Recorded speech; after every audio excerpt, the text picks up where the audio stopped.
Tuhan, aku rela mengosongkan bejana jiwaku ini dari segala keinginanku dan semua hasrat pribadiku. Tuhan, penuhi aku dengan gairah surgawi dan suci,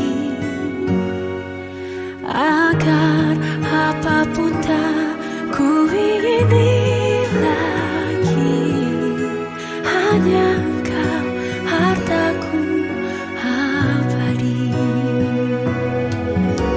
Saat ku pulang menghadap Bapa, hanya Engkau yang ku miliki. Kerinduan hatiku, kehausan jiwaku, dapat ku memandang wajah-Mu. Saat ku pulang menghadap Bapa, hanya Engkau yang ku miliki. Kerinduan hatiku, kehausan jiwaku, dapat ku memandang wajah-Mu. Memandang wajah-Mu,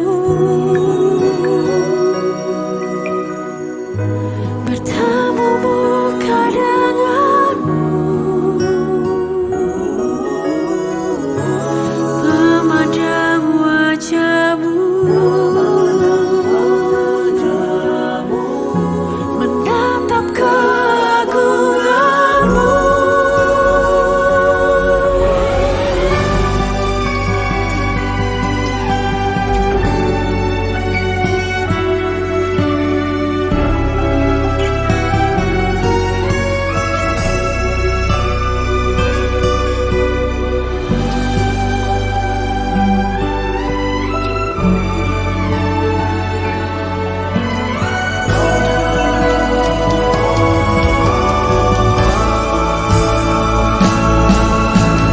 Saat ku pulang menghadap Bapa, hanya Engkau yang ku miliki. Kerinduan hatiku, kehausan jiwaku, dapat ku memandang wajah-Mu. Kerinduan hatiku, kehausan jiwaku, dapat ku memandang wajah-Mu.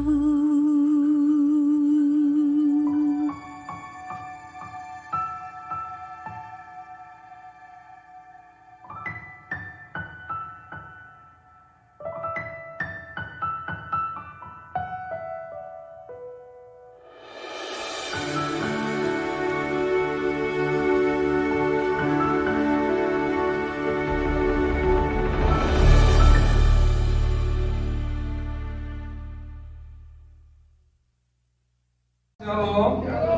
Saya yakin dan percaya Tuhan selalu baik dalam hidup kita. Kita bersyukur kita ada di dalam rumah Tuhan pagi hari ini, bisa memuji memuliakan nama Tuhan. Agak grogi karena ada Bapak Gembala, saudara. Biasa kalau saya khotbah nggak ada Bapak Gembala gitu ya. Jangan keluar Pak, puji Tuhan. Terima kasih buat kepercayaan dari Bapak Ibu Gembala bersama dengan seluruh staf yang ada. Tuhan Yesus memberkati. Kita buka Alkitab kita bersama di dalam kitab Ayub pasalnya yang pertama, dan kita akan membaca ayatnya yang pertama.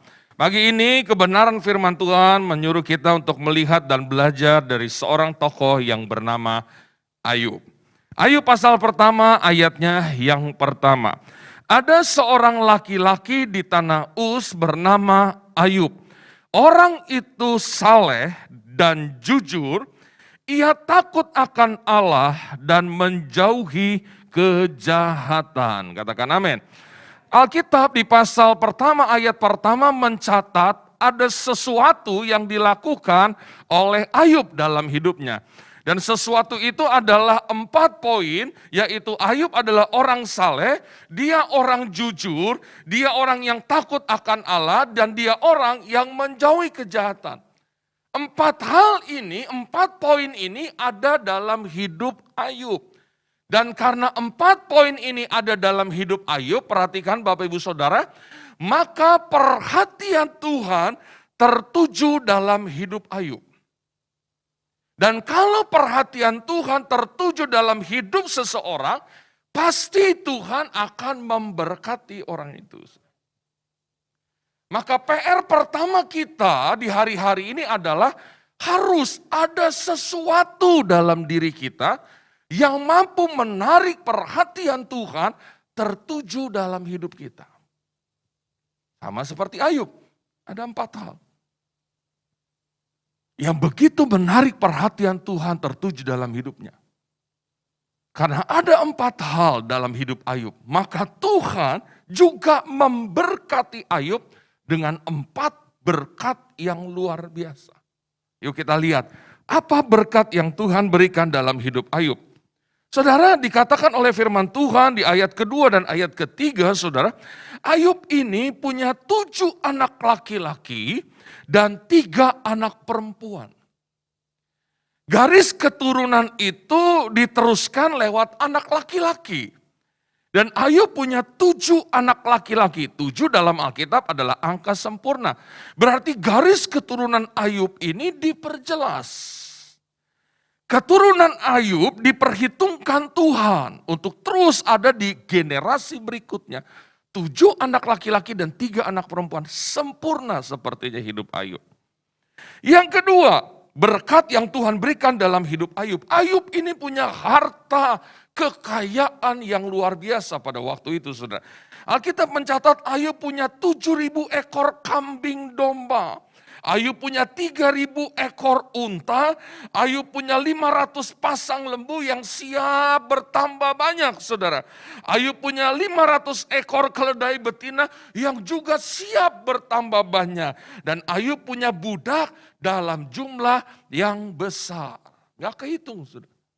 Ini berkat kedua yang Tuhan berikan dalam hidup Ayub.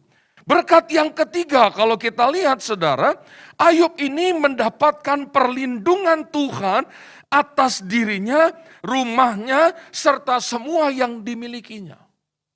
Buktinya apa? Buktinya ketika Tuhan berbicara dengan iblis. Ketika Tuhan membanggakan hidup Ayub di hadapan iblis. Engkau lihat hambaku Ayub, seorang yang saleh, jujur, takut akan Tuhan, menjauhi kejahatan dalam hidupnya. Tuhan begitu membanggakan Ayub dengan 4 hal ini. Terus iblis bilang apa? Iya, aku ketemu, aku lihat. Terang aja engkau berkati dia. Terang aja engkau jaga, lindungi, dan buat pagar sekeliling dia. Ini yang dikatakan iblis, saudara. Berarti memang benar. Tuhan sendiri turun tangan langsung menjaga, melindungi hidup Ayub, keluarganya, dan semua yang dimilikinya. Saya percaya kalau iblis jawab seperti itu kepada Tuhan, memang iblis sudah berkali-kali datang ke rumah Ayub. Untuk apa? Menghancurkan hidupnya. Untuk apa? Mengambil semua yang dimiliki oleh Ayub. Tapi gak bisa. Karena Tuhan yang menjagai Ayub dengan segala yang dimilikinya. Gak bisa diambil. Ini berkat ketiga. Tuhan turun tangan langsung menjaga, melindungi, dan memberkati Ayub. Berkat yang keempat, saudara. Ayub dibuat Tuhan berhasil, sehingga apapun yang dikerjakan oleh Ayub, tangan Tuhanlah yang menjadikannya berhasil.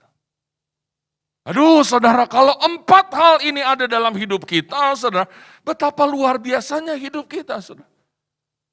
Perhatian Tuhan tertuju dalam hidup kita dan segala yang baik Tuhan berikan di dalam setiap kehidupan kita. Saudara.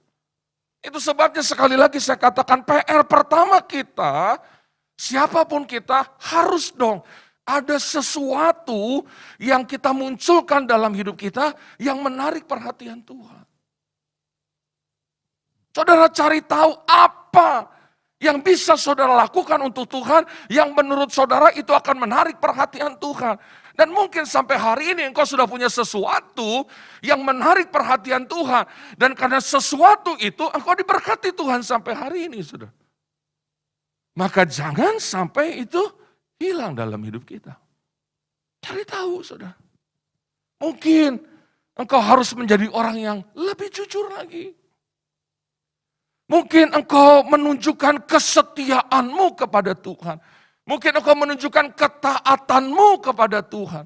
Mungkin engkau adalah orang yang suka berkorban, suka memberi. Dan karena engkau lakukan itu, saudara, maka engkau diberkati Tuhan. Harus ada sesuatu. Jangan-jangan saudara sampai hari ini ada banyak hal yang kita lakukan dalam hidup kita, tapi bukannya menarik perhatian Tuhan tertuju dalam hidup kita, tapi membuat Tuhan memalingkan wajahnya dan gak mau lihat hidup kita. Saudara. Karena mungkin terlalu jahat apa yang kita lakukan di hadapan Tuhan. Karena mungkin terlalu kotor apa yang kita lakukan di hadapan Tuhan. Saudara. Yang membuat sampai hari ini kita tidak mendapatkan sesuatu yang luar biasa. Saudara. Ayo saudara, harus ada sesuatu yang kita tambahkan dalam hidup kita untuk Tuhan. Di hari-hari ini kita nggak bisa biasa-biasa aja ikut Tuhan. Bisa saudara. Kebenaran firman Tuhan dinyatakan dalam setiap kehidupan kita. Saudara. Selagi kita masih ada kesempatan untuk mencari Tuhan, ayo kita cari Tuhan. Selagi kita diberikan kesempatan untuk memiliki waktu berbuat sesuatu untuk Tuhan, ayo saudara. Kita berbuat sesuatu untuk Tuhan, saudara. Karena segala sesuatu yang kita lakukan, yang ada hubungannya dengan Tuhan, itu dicatat oleh Tuhan. Saudara, kalau saudara baca kitab Wahyu, saudara, ada banyak hal di sana yang membuat kita semakin dekat kepada Tuhan. Di dalam kitab Wahyu dikatakan nanti ada satu kitab yang namanya kitab kehidupan. Disitulah tercatat nama kita atau enggak dalam buku kehidupannya Tuhan. Dan di samping kitab itu ada kitab-kitab lain. Kata firman Tuhan, saudara. Dan ada banyak hamba Tuhan menafsirkan bahwa kitab-kitab lain itulah yang mencatat segala perbuatan yang kita lakukan selama kita hidup di dalam dunia ini. Dan berdasarkan kitab-kitab itulah nantinya nama kita itu tertulis atau tidak di dalam buku kehidupannya Tuhan. Dan kitab Wahyu katakan bahwa nanti kalau kita mati dan mati kita di dalam Tuhan, maka segala perbuatan kita menyertai kita. Artinya akan menentukan kita menghabiskan masa kekekalan dalam hidup kita itu di mana? Sorga atau neraka. Hanya dua tempat itu yang kekal, saudara. Sorga dan neraka. Segala perbuatan hidup kita menyertai kita, saudara. Nah kalau kita banyak melakukan sesuatu yang menyenangkan hati Tuhan, itu dicatat sudah. Maka perbuatan yang menyenangkan Tuhan selama kita hidup, itu akan menyertai kita. Menghabiskan masa kekekalan kita bersama dengan Tuhan. Tapi silakan kalau banyak hal yang menyakiti Tuhan, banyak hal yang negatif, yang tercatat, yang membuat nama kita tidak masuk dalam buku kehidupan Tuhan, maka perbuatan-perbuatan negatif kita itu akan menyertai kita, yaitu kita akan menghabiskan masa kekekalan kita dalam penghukuman kekal. Maka hati-hati. Haleluya saudara. Hati-hati ketika kita melakukan sesuatu.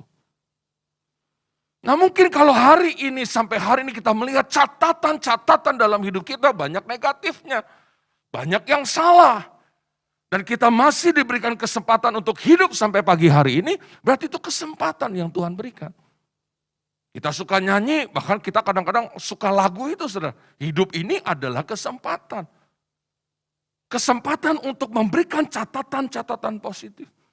Kesempatan untuk kita menarik perhatian Tuhan tertuju dalam hidup kita. Siapapun kita. Anda sebagai seorang pengusaha, ayo cari sesuatu. Apa yang bisa Anda lakukan sebagai seorang pengusaha supaya perhatian Tuhan tertuju dalam hidup Anda, dalam usaha Anda. Saya suka katakan ini kepada rekan-rekan pengusaha, ayo.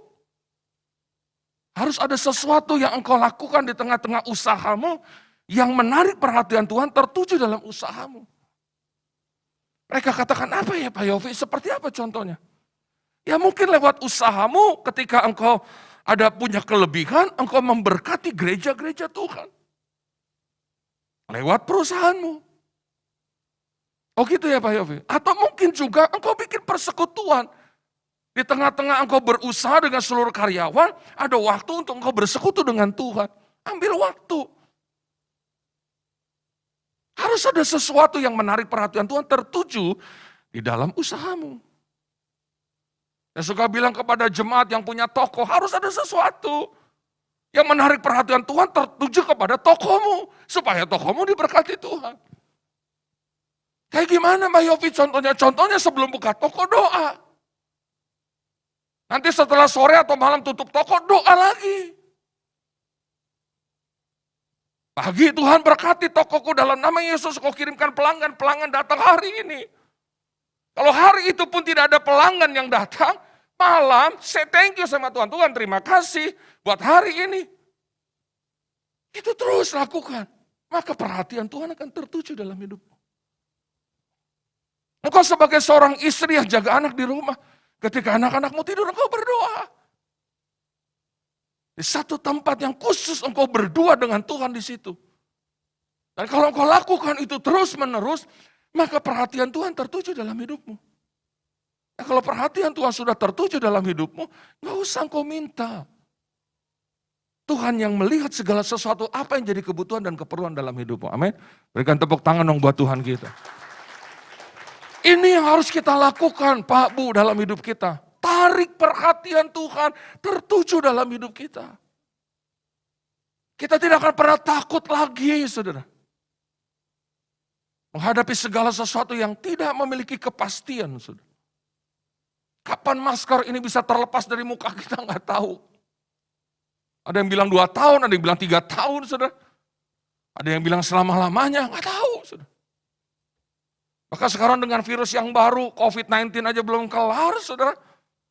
Udah ada virus baru B117, saudara. Yang membuat kita harus pakai masker dan dilapisin lagi pakai masker kain. Double supaya lebih ketat lagi, habis kita, saudara. Bisa kempot nih pipi, saudara. Bisa dicablak nih kuping kita, saudara. Ngadepnya bisa berubah nih kuping, saudara. Tarik terus sama masker.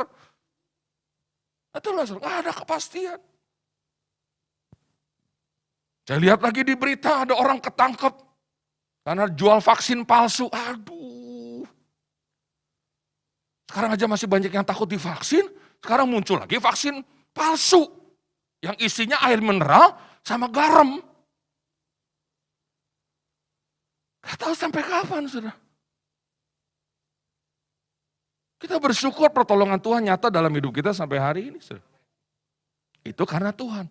Ditambah lagi kalau ada sesuatu dalam hidup kita yang kita lakukan untuk Tuhan. Yang menarik perhatian Tuhan tertuju. Saya katakan kita punya banyak kekurangan di hadapan Tuhan. Kita punya banyak kelemahan loh Bapak Ibu. Tapi kalau untuk Tuhan, kalau buat Tuhan, jangan asal-asalan saudara.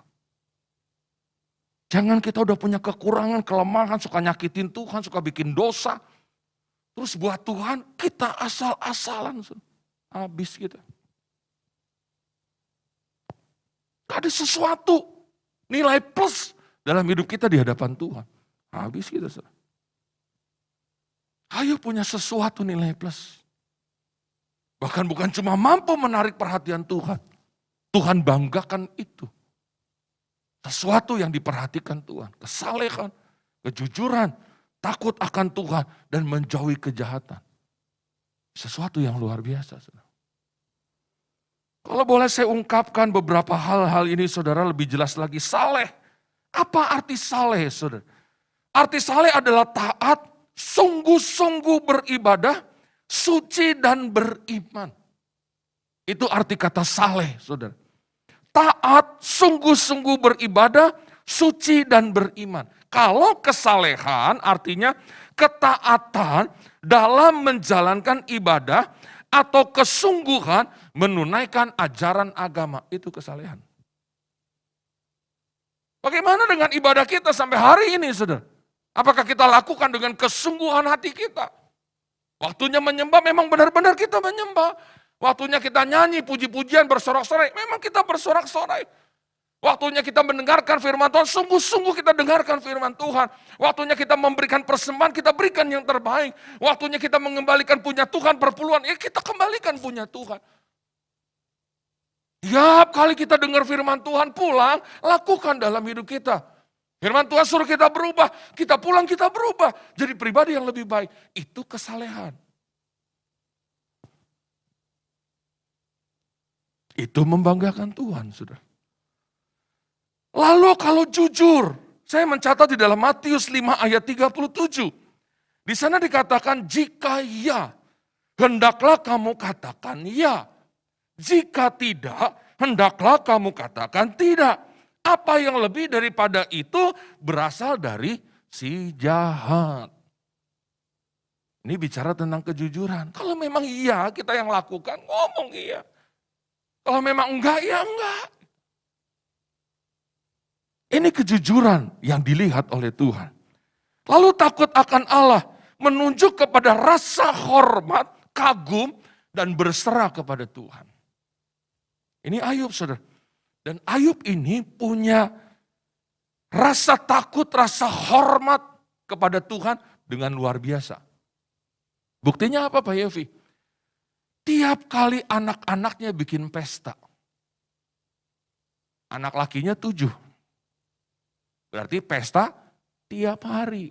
Senin pesta di rumah anak pertama, Selasa pesta di anak nomor 2. Rabu juga pesta di anak nomor 3. Berarti tiap hari pesta. Dan Alkitab mencatat setiap kali anaknya selesai bikin pesta, Ayub ini mempersembahkan korban bakaran kepada Tuhan. Karena Ayub berpikir jangan-jangan anakku bikin dosa. Jangan-jangan anakku bikin salah pada waktu membuat pesta. Bayangin saudara. Padahal belum tentu anak-anaknya bikin dosa. Tapi karena rasa takut dan hormatnya Ayub kepada Tuhan, dia lakukan itu. Dia takut banget menyakiti hati Tuhan. Dia takut banget membuat Tuhan berduka atas apa yang dia lakukan dan seluruh keluarganya. Haleluya saudara. Hormat banget sama Tuhan. Ini diperhitungkan Tuhan. Dan kalau menjauhi kejahatan apa? Tidak melakukan sesuatu yang bertentangan dengan kebenaran firman Tuhan. Tidak melakukan, saudara. Dan Ayub lebih lagi, bukan cuma tidak melakukan, dia menjauhi kejahatan. Dia tahu ini kejahatan, dia jauhin. Dia tahu ini jalan gak benar, dia tidak mau lewati jalan itu. Haleluya, saudara. Ini namanya menjauhi kejahatan. Bukan berdiri, bukan melakukan, dia jauhin, saudara. Bagaimana dengan hidup kita? Seringkali kita tidak berhikmat, saudara. Apa itu hikmat? Tahu mana yang benar, mana yang gak benar. Tahu mana yang menyenangkan Tuhan dan mana yang menyakiti hati Tuhan. Tahu mana yang membuat hidup kita diberkati Tuhan dan tahu bagaimana sesuatu yang membuat hidup kita tidak diberkati Tuhan. Itu namanya berhikmat. Nah kadang-kadang, sorry to say, saudara, kita gak berhikmat. Udah tahu kalau kita lakukan itu kita nyakitin Tuhan. Masih kita lakukan. Udah tahu kalau kita terus hidup begini, maka kita nggak akan diberkati Tuhan. Tapi anehnya kita terus hidup begini dan tidak mau beralih dari hal itu. Udah tahu karena sifat kita yang nggak baik, maka berkat Tuhan menjauh dalam hidup kita. Tapi nggak berubah-berubah. Amin, saudara. Sorry kalau khotbah saya seperti ini pagi hari ini, saudara. Supaya apa? Kita dapetin sesuatu yang luar biasa kok. Saya percaya ada banyak hamba Tuhan yang sudah menyampaikan cara-cara untuk saudara diberkati Tuhan. Tapi hari ini, saya memberitakan firman Tuhan, supaya saudara kita bukan cuma tahu apa yang harus kita lakukan untuk kita diberkati Tuhan, tapi kita juga tahu apa yang harus kita rubah dalam hidup kita. Supaya benar-benar berkat itu kita terima dalam hidup kita. Sekali lagi ini PR pertama dalam setiap kehidupan kita. Harus ada sesuatu yang kita lakukan dalam hidup kita yang menarik perhatian Tuhan. Amin, saudara. Yuk kita maju terus. Sekarang yang kedua, ada sesuatu yang luar biasa dalam hidup Ayub, saudara. Karena ada 4 hal yang luar biasa, maka Tuhan memberkati Ayub dengan 4 hal juga. Tapi sekali peristiwa, berkat Tuhan yang 4 tadi, punya keturunan, punya harta, punya berkat Tuhan, perlindungan Tuhan, dan dibuat berhasil, itu hilang. Saudara. Karena seolah-olah iblis seperti menantang Tuhan. Iblis berkata, terang aja engkau berkatin Ayub, terang aja engkau buat berhasil, terang aja engkau jaga lindungi. Sehingga dia saleh, jujur, takut akan Tuhan dan menjauhi kejahatan. Belum tentu. Kalau hidupnya tidak diberkati, dia akan tetap setia. Oke, kata Tuhan, engkau boleh lakukan apa aja. Dan singkat cerita, saudara, apa yang Ayub punya dari Tuhan, habis semuanya. Dan habisnya itu nggak kira-kira, berarti itu iblis memang udah gregetan banget sama Ayub ya. Dia lakukan sesuatu yang begitu luar biasa. Dalam sekejap anaknya meninggal semua. Itu aja udah perih pedih dalam hidup, saudara. Kalau kita punya anak 10 meninggal 2, masih punya 8. Tapi ini 10-10-nya meninggal dalam satu peristiwa. Bangunannya rubuh ketika mereka berkumpul. Belum selesai itu, pegawainya datang. Memberitahu kepada Ayub bahwa semua hartanya habis. Ada yang dirampas, bahkan ada api turun dari langit menyambar.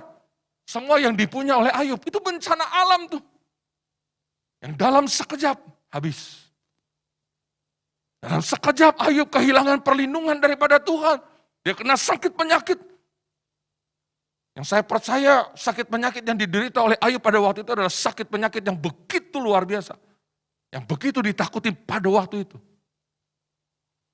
Gatal di sekujur tubuhnya. Bahkan orang-orang terdekat meninggalkan dia. Bahkan istrinya sendiri yang menikmati segala yang baik dari Tuhan. Berkata kepada Ayub, sudah kamu kutuk Allah kamu saja lalu kamu mati aja bunuh diri. Ini yang terjadi, saudara. Tapi yang luar biasa. Yang ada dalam hidup Ayub yang saya catat, saudara. Ayub boleh kehilangan itu semua. Tapi Ayub berhasil mempertahankan 4 hal yang tadi. Yang ada di pasal pertama. Di saat kondisinya seperti itu, Ayub tetap saleh. Ayub tetap jujur. Ayub tetap takut akan Allah. Ayub tetap menjauhi kejahatan dalam hidupnya. Sekalipun dia nggak punya alasan untuk tetap melakukan 4 hal itu. Karena sepertinya Tuhan sudah meninggalkan dia. Ayub punya banyak alasan untuk dia marah dan komplain kepada Tuhan. Ayub bisa berkata, kok seperti ini Tuhan? Aku saleh, aku jujur selama ini. Kenapa hal ini terjadi? Ayub bisa komplain. Tapi itu tidak dilakukan. Ayub bisa saja berubah dari orang baik jadi nggak baik. Karena kepahitan yang terjadi dalam hidupnya. Tapi itu nggak dilakukan. Ini hebatnya Ayub. Yuk kita lihat buktinya. Kita lihat di dalam Ayub pasalnya yang kedua.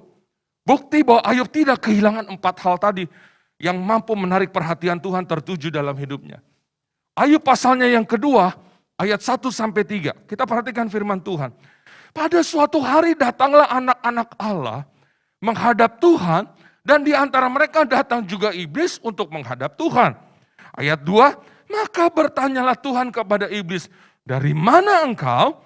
Lalu jawab iblis kepada Tuhan, dari perjalanan mengelilingi dan menjelajah bumi. Ini sama nih kayak di pasal pertama. Firman Tuhan kepada iblis, apakah engkau memperhatikan hambaku Ayub? Sebab tiada seorang pun di bumi seperti dia, yang demikian saleh dan jujur, yang takut akan Allah dan menjauhi kejahatan. Perhatikan, ia tetap tekun dalam kesalehannya. Meskipun engkau telah membujuk aku melawan dia untuk mencelakakannya tanpa alasan. Jadi di pasal 2, Ayub kembali membanggakan, Tuhan kembali membanggakan Ayub kepada iblis.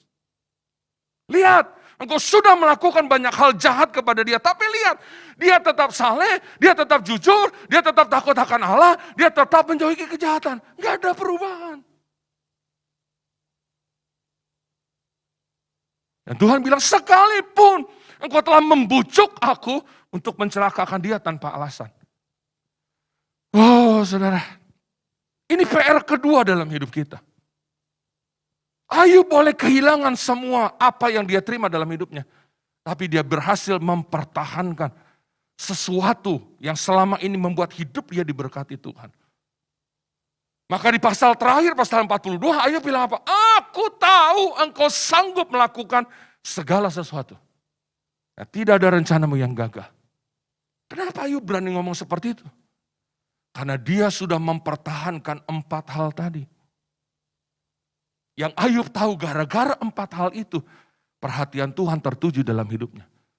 Ayub tahu gara-gara 4 hal itu, hidupnya diberkati dengan luar biasa. Dan kalau dia berhasil pertahankan itu tetap ada dalam hidupnya, maka Ayub tahu apa yang hilang Tuhan bisa balikin lagi. Dan benar saudara, karena 4 hal ini tetap ada dalam hidup Ayub. Apa yang hilang Tuhan balikin. Dan bukan cuma Tuhan balikin, Tuhan lipat gandakan. Berikan tepuk tangan buat Tuhan kita saudara.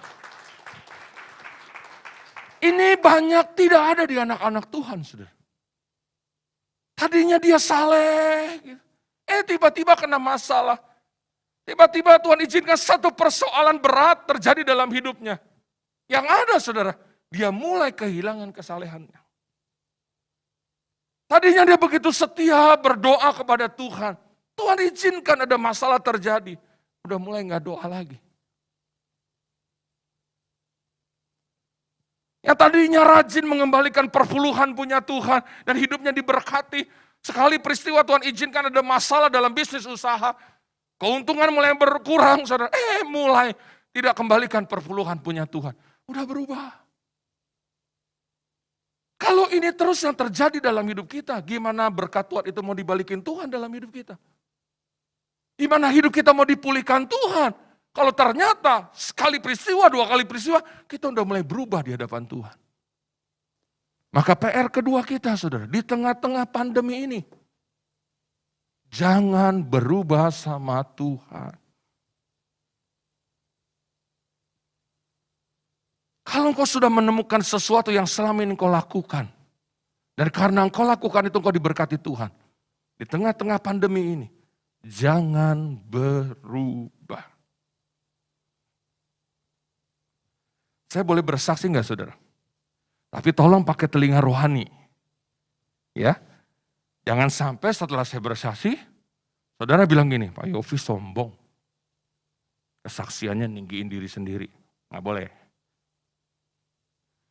Saya tahu ada sesuatu yang saya lakukan selama ini di hadapan Tuhan. Salah satunya ini nih. Yang saya tahu karena saya lakukan ini, maka Tuhan berkati saya dengan luar biasa. Maka Tuhan memberikan kepercayaan besar dalam hidup saya. Karena sesuatu yang saya lakukan ini di samping yang lain, saudara. Yaitu saya suka memberi. Kalau saya lagi ada berkat banyak, saudara. Maka di Rawamangun tempat saya tinggal, saudara. Ada satu gereja GPDI. Dan di gereja GPDI itu ada 12 pengerja. Pengerja GBI sama pengerja GPDI beda. Pengerja GPDI itu orang yang tinggal di dalam gereja, melakukan segala aktivitas di gereja, bukan hanya untuk di mimbar, tapi juga kehidupan sehari-hari. Kalau pengerja di GBI kan yang depan pintu, gitu, yang angkat kolekte, habis itu selesai kebaktian pulang. Tapi kalau di GPDI ya hidupnya di situ. Kalau saya lagi diberkat banyak, saya suka main ke pastori. Duduk di halaman gitu, ada pohon belimbing, ada meja. Kalau ada berkat banyak, ada tukang bubur lewat, saya panggil. Bubur kacang hijau. Saya panggil semua pengerja, yang mau ambil. Makan nih, 5.000 sih satu mangkok. Tapi 10-12 kan udah jadi 60.000. Ntar ngobrol-ngobrol lagi, ada yang nyindir. Mejanya kosong nih kok, mejanya kosong nih om. Ya udah, beli minuman, soft drink gitu.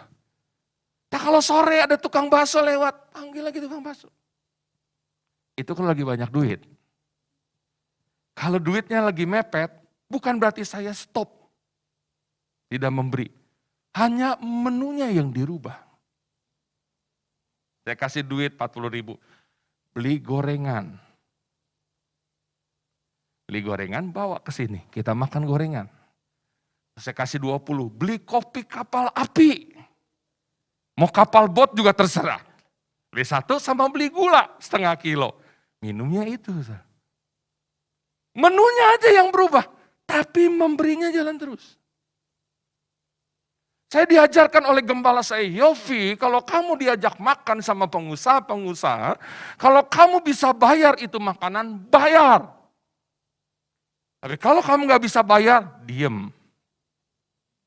Itu nancep dalam hati dan pikiran saya. Maka saya berusaha untuk bayar duluan, kalau memang saya ada. Saudara, saya tahu karena saya lakukan itu dalam hidup saya. Yang Tuhan kasih lebih dari apa yang saya lakukan. Maka di tengah-tengah pandemi seperti ini, saya nggak mau berubah. Saya tetap pertahankan itu ada dalam hidup saya. Sekalipun tidak seperti pada waktu sebelum pandemi, saudara. Disesuaikan. Tapi saya percaya Tuhan melihat dalam hidup saya tidak ada perubahan.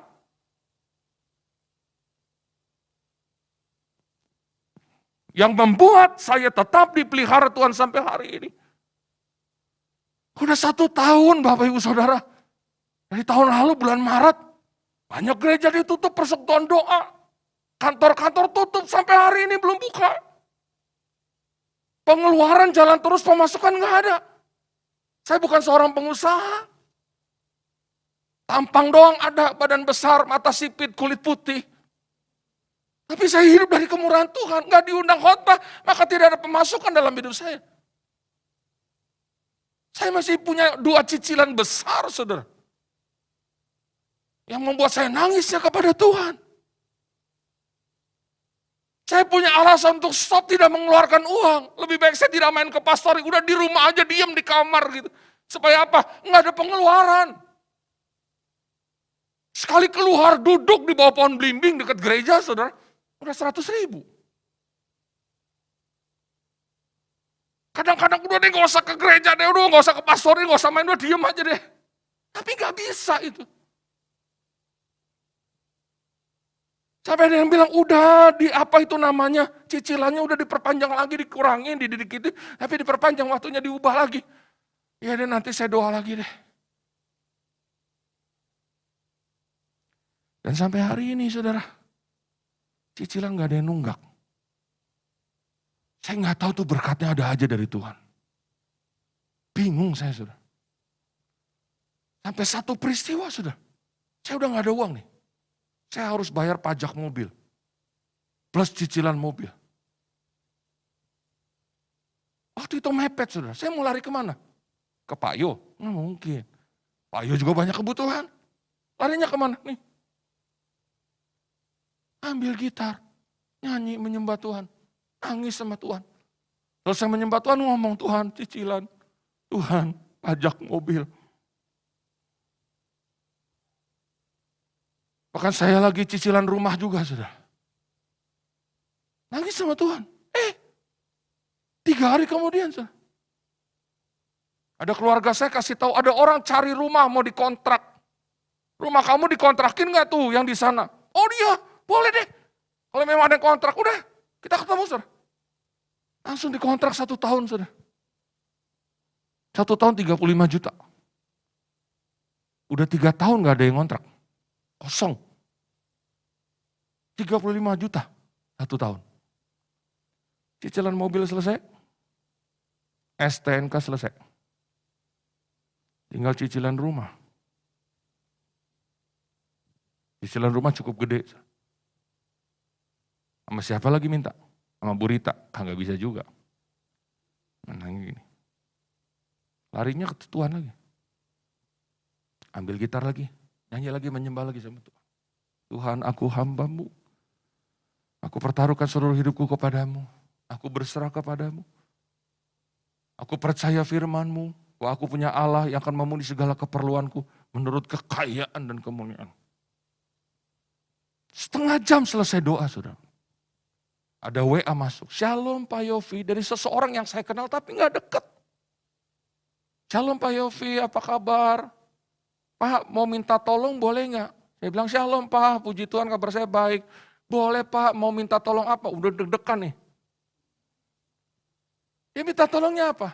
Shalom Pak Yofi, saya minta tolong dong. Minta nomor rekening Pak Yofi. Pak, Bu, saya mau tanya sama Bapak Ibu. Kalau ada orang minta tolong seperti itu kepada Bapak Ibu, ditolongin gak? Saya tolongin. Oke Pak, kok tiba-tiba, gak tahu nih Pak, sebenarnya sudah dari minggu lalu Pak, wajah Pak Yofi itu muncul. Tapi karena saya sibuk Pak, saya lupa. Nah hari ini nih Pak, tadi nih, saya lagi nyetir mobil, tiba-tiba wajah Pak Yofi muncul lagi. Dan jelas sejelas-jelasnya. Dan saya langsung ngomong, Pak, saya baru aja selesai berdoa setengah jam yang lalu.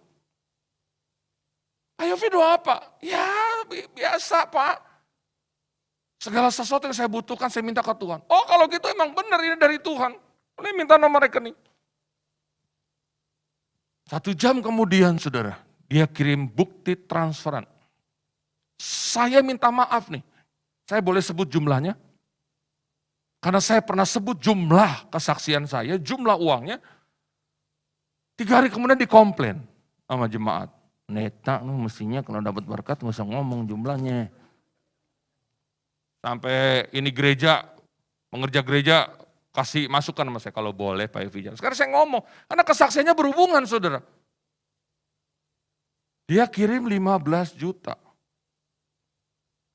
Kaget, sekaget-kagetnya saya. Karena saya punya cicilan jumlahnya segitu. Udah dong saya thank you banget sama Tuhan. Terus saya bersaksi sama satu pendeta.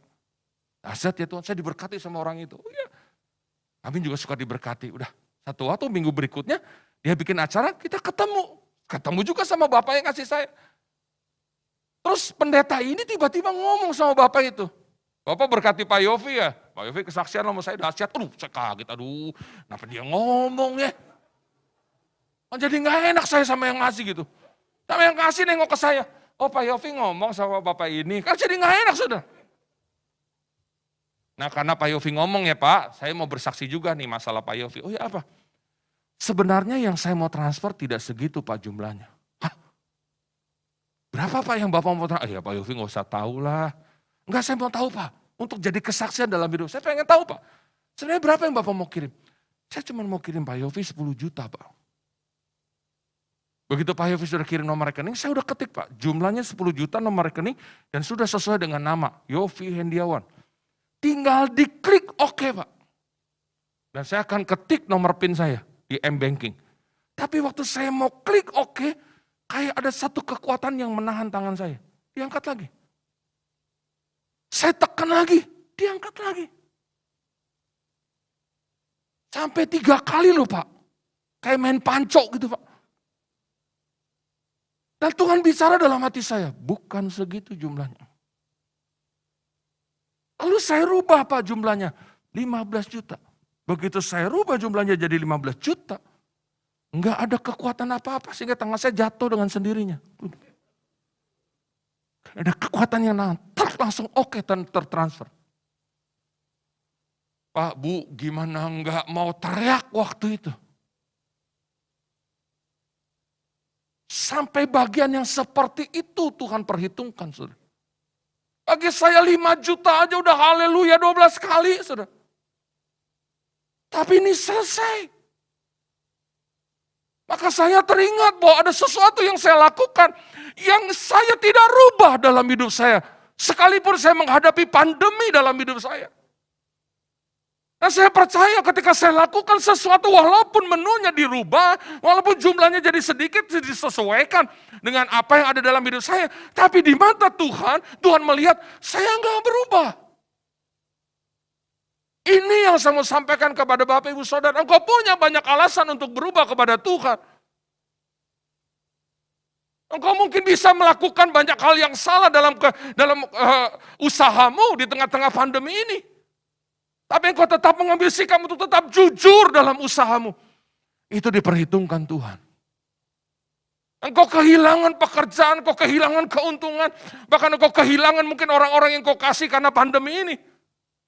Saya mau katakan, jangan berubah sama Tuhan. Kalau selama ini engkau menjadi orang yang selalu bersyukur kepada Tuhan, tetap bersyukur apapun yang terjadi. Jangan ubah ucapan syukurmu dengan persungutanmu kepada Tuhan. Jangan. Tetap tarik perhatian Tuhan lewat apa yang selama ini sudah kita lakukan untuk Tuhan. Tetap setia, tetap jujur, tetap taat, tetap suka berkorban, tetap suka berdoa, tetap suka baca Alkitab. Terus tarik perhatian Tuhan tertuju dalam hidupmu. Sekali lagi saya katakan, kalau perhatiannya sudah tertuju dalam hidupmu, gak usah kita minta.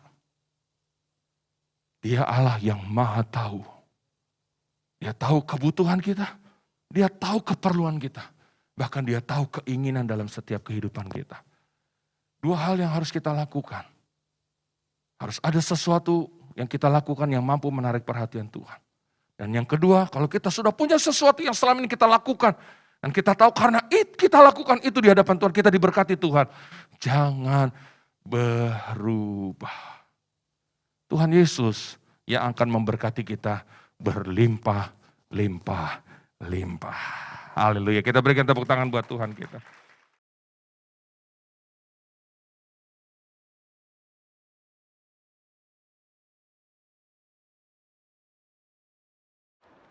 Sekarang kita masuk ke sakramen perjamuan kudus.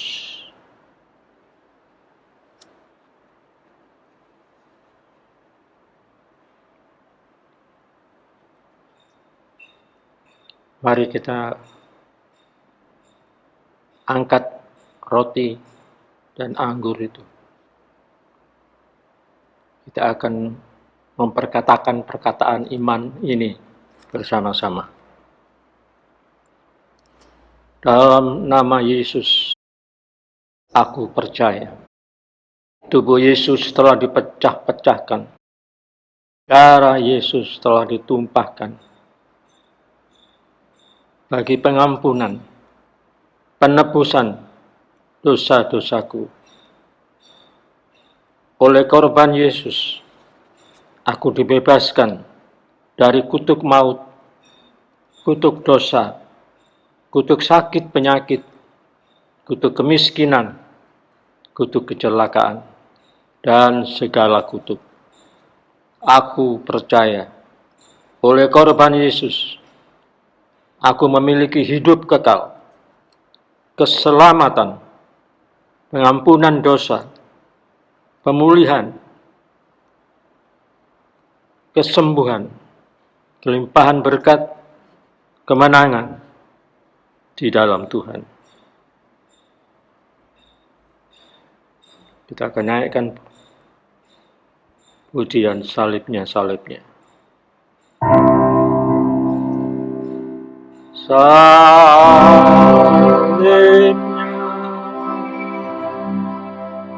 salibnya, selamat mulia, dosaku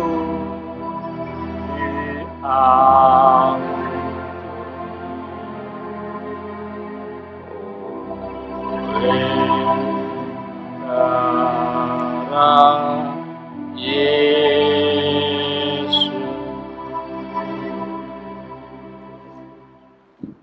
Sekarang kita angkat roti itu dengan tangan kanan kita tinggi-tinggi. Dengarkanlah firman-Nya. Sebab apa yang telah kuteruskan kepadamu, telah aku terima dari Tuhan, yaitu bahwa Tuhan Yesus pada malam waktu Ia diserahkan, mengambil roti, Dan sesudah itu ia mengucap syukur atasnya. Ia memecah-mecahkannya dan berkata, "Inilah tubuhku yang diserahkan bagi kamu. Perbuatlah ini menjadi peringatan akan aku." Terimalah dengan percaya dan makanlah dengan percaya dalam nama Tuhan Yesus Kristus.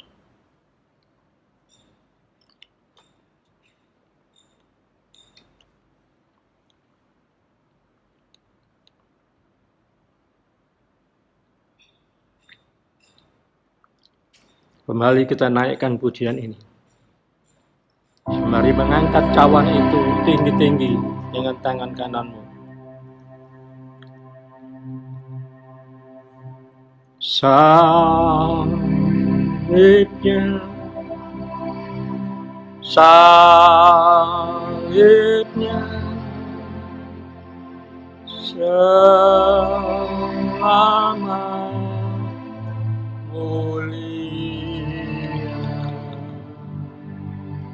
Dosaku diampuni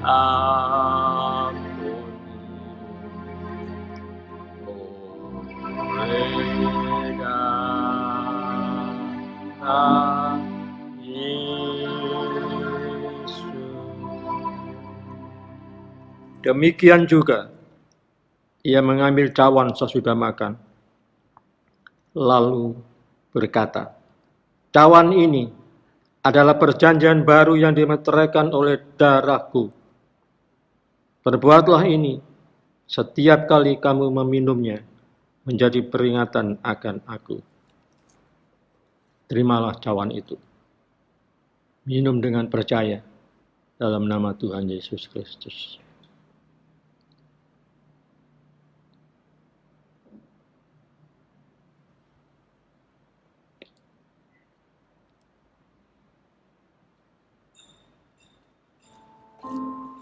Sekarang buka tanganmu, bersyukurlah atas korban-korban yang telah diberikan oleh Tuhan kepada setiap kita.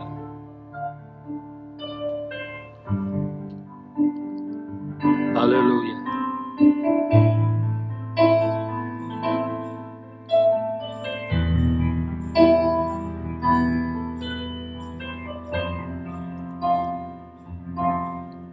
Sekarang buka tanganmu. Terimalah berkat perjamuan kudus. Sesungguhnya segala dosa dan kesalahanmu sudah diampuni oleh Tuhan. Engkau disembuhkan dari sakit penyakitmu. Kuasa darah Yesus membungkus hidupmu. Namamu tertulis di dalam kitab kehidupan. Diberkatilah hidupmu dan keluargamu, anak dan cucumu hari ini sampai selama-lamanya. Betapa besar kasih. Betapa besar kasih pengampunanmu,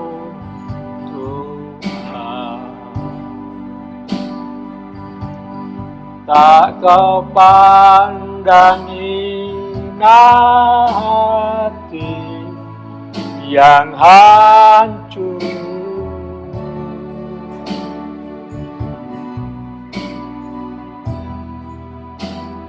Ku berterima kasih kepadamu ya Tuhan,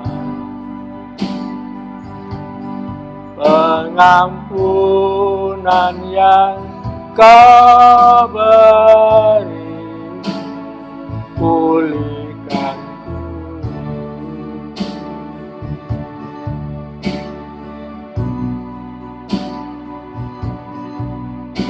Pengampunan yang Kau beri,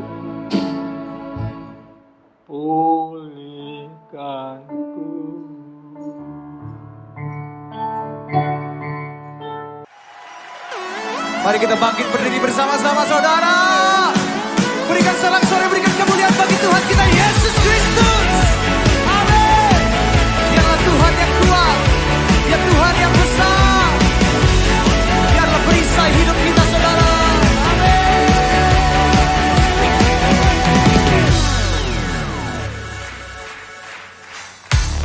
Tinggal dekatmu ku aman, hidup dalammu ku menang.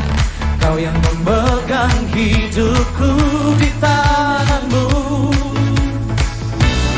Kau meneguhkan langkahku.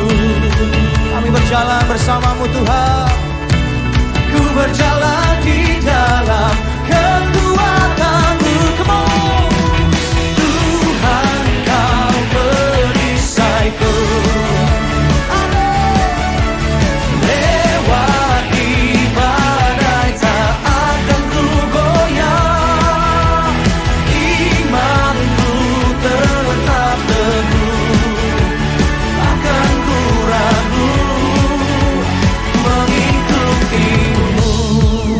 Yang percaya buat Tuhan kita besar katakan amin.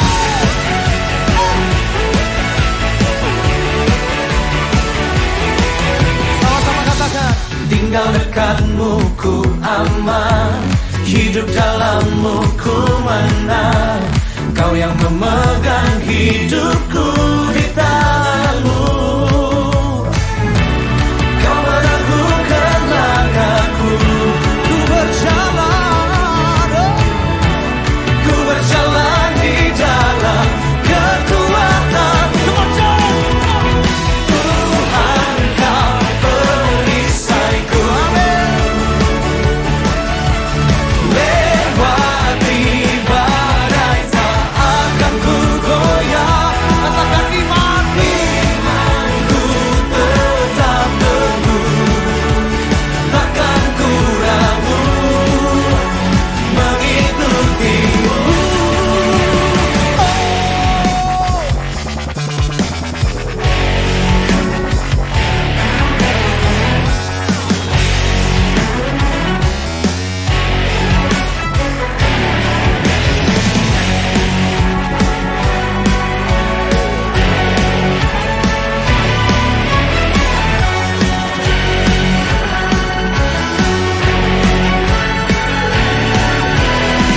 Mari lambaikan tanganmu sama-sama saudara.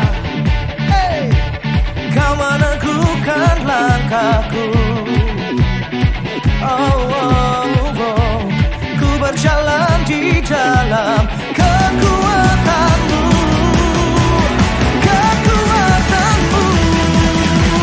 Tuhan Kau perisaiku. Lewati badai tak akan ku goyah. Imanku tetap teguh, takkan ku ragu mengikuti. Tuhan Kau perisaiku. Amin. Lewati badai tak akan ku goyah. Imanku tetap teguh, takkan ku ragu mengikutimu. Katakan takkan ku ragu, takkan ku ragu mengikutimu.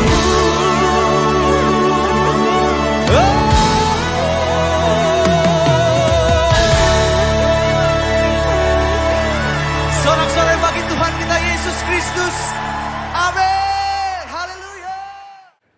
Sekarang, terimalah kasih karunia dan damai sejahtera Tuhan Yesus Kristus, dan kasih Allah Bapa kita, serta persekutuan Roh Kudus menyertai setiap kita, sekarang, seterusnya, dan selamanya. Amin.